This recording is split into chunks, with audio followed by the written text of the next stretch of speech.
నేను కాకినాడ నుంచి వచ్చానండి. ఈస్ట్ గోదావరి, కాకినాడ. నేను ఆర్టీసీలో క్లర్క్గా పనిచేస్తున్నానండి.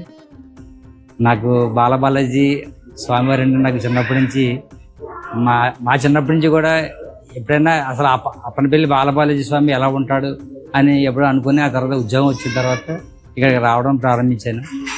ఆ తర్వాత నేను మా అమ్మాయికి ఏం కావాలంటే అది అలా జరిగింది. ముందు మా అమ్మాయి, మా అల్లుడు గారు వాళ్ళు ఢిల్లీలో ఉండేవారు. వాళ్ళు లండన్ వెళ్ళిపోవాలని ప్రయత్నం చేస్తే, డాడీని మీ లండన్ ప్రయత్నాలు చేస్తున్నాను, అది సక్సెస్ అయ్యేలాగా చేయండి డాడీ అంటే, అప్పుడు వెంటనే నేను బాలబాజీ స్వామికి వచ్చి దండం పెట్టుకుని ఇక్కడ హోమాలు చేయించి చేశాను. ఆ విధంగా నేను అనుకునే విధంగా మా అమ్మాయి లండన్ వెళ్ళింది. ఆయన మా అల్లుడు గారు కూడా వెళ్ళాలని మళ్ళీ హోమం చేయించాను. మళ్ళీ మా అల్లుడు గారు మా మనవడు వెళ్ళిపోయారు లండన్.